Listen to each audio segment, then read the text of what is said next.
আসসালামু আলাইকুম, welcome back to my channel. আমার চ্যানেলে নতুন আরেকটি ভিডিও দেখার জন্য সবাইকে ওয়েলকাম জানাচ্ছি। আশা করছি যে যেখান থেকে আমার ভিডিওগুলো দেখছেন সবাই অনেক ভালো আছেন, সুস্থ আছেন। আমি আলহামদুলিল্লাহ আপনাদের সকলের দোয়া এবং আল্লাহর রহমতে অনেক অনেক ভালো আছি। আজকে আমি দেখাবো আঙ্গুরের পুডিং তৈরি করে। আশা করছি আজকের রেসিপিটাও আপনাদের কাছে অনেক অনেক ভালো লাগবে।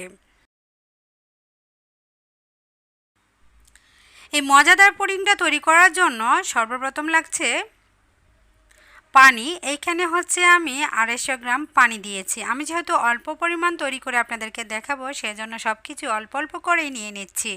সেই সঙ্গে হচ্ছে আমি 100 গ্রাম চিনি দিচ্ছি। চিনির পরিমাণ আপনি বেশি বা কম করে দিতে পারেন। সেই সাথে লাগবে পুডিং তৈরি করার জন্য আগার আগার পাউডার। অনেকে এখানে প্রশ্ন করতে পারেন এই পাউডার কোথায় পাবো। যে কোনো সুপার শপে কিন্তু পেয়ে যাবেন এরকম আগার আগার পাউডার। এটার দাম হচ্ছে 110 টাকা। এই 110 টাকার আগার আগার পাউডার দিয়ে ইচ্ছে করলে আপনি অনেক পুডিং তৈরি করে খেতে পারবেন। 250 গ্রামের সাথে 1 চা চামচ পরিমাণ আগার আগার পাউডার দিয়ে দিচ্ছি। অবশ্যই ঠান্ডা অবস্থায় দিতে যাবেন। যদি গরম হয়ে যায় পানিটা তাহলে কিন্তু দলা পাকা বেঁধে যাবে। দেখুন আমার পানিটা অনেকটাই গরম ছিল, সেই জন্য চাকা চাকা হয়ে গিয়েছে। ঠান্ডা অবস্থায় দেওয়ার চেষ্টা করবেন, তাহলে খুব সুন্দরভাবে পানির সঙ্গে আগার আগার পাউডারটা মিশে যাবে। সেই সাথে টেস্ট বাড়ানোর জন্য আমি এখানে গুঁড়া দুধ দিয়ে দিচ্ছি। আপনারা চাইলে এখানে তরল দুধটাও সরাসরি দিয়ে দিতে পারেন।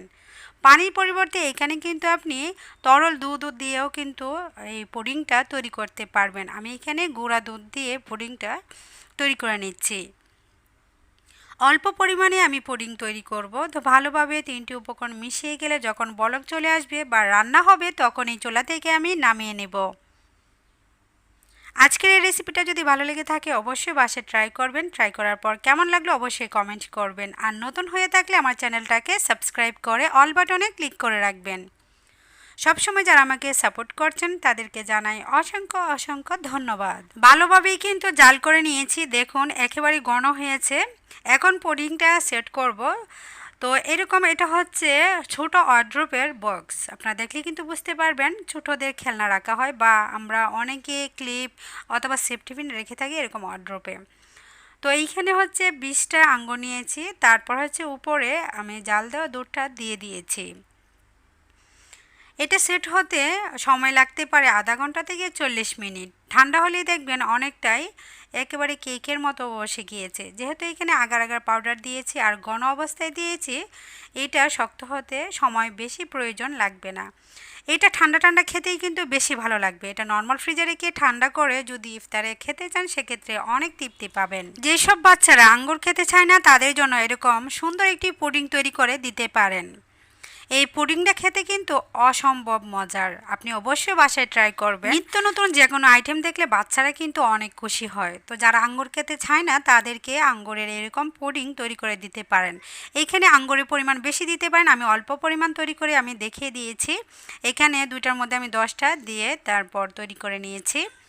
এখন কিন্তু ঠান্ডা হওয়ার পর একেবারে সেট হয়ে গিয়েছে। আমি নর্মাল ফ্রিজে রেখেছিলাম আধা ঘন্টার জন্য। বাচ্চাদের জন্য যদি পরিবেশন করতে চান সেক্ষেত্রে হচ্ছে নর্মাল ফ্রিজে না রেখে সরাসরি আপনি বাহিরে রেখে এটাকে বসিয়ে নিয়ে তারপর কেটে পরিবেশন করতে পারেন। দেখবেন অনেক আনন্দের সহিত কিন্তু বাচ্চারাও খেয়ে নেবে।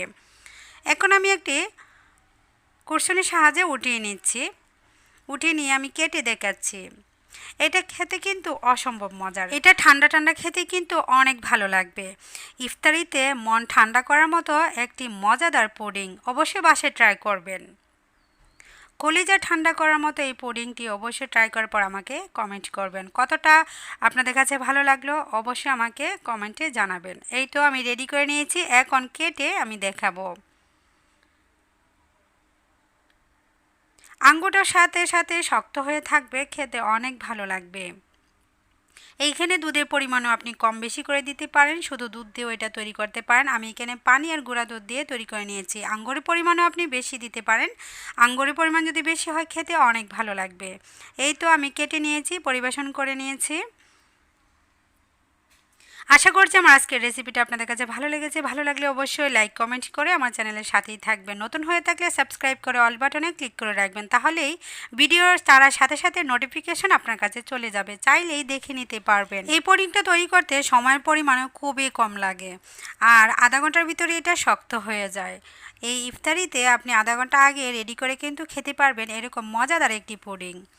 আজকের মতো আমি এখানেই বিদায় নিয়ে নিচ্ছি। সবাই ভালো থাকবেন, সুস্থ থাকবেন, সবাই সবার জন্য দোয়া করবেন। আর আমার নতুন নতুন রেসিপি অথবা টিপস পেতে চ্যানেলটাকে সাবস্ক্রাইব করে অল বাটনে ক্লিক করে রাখবেন।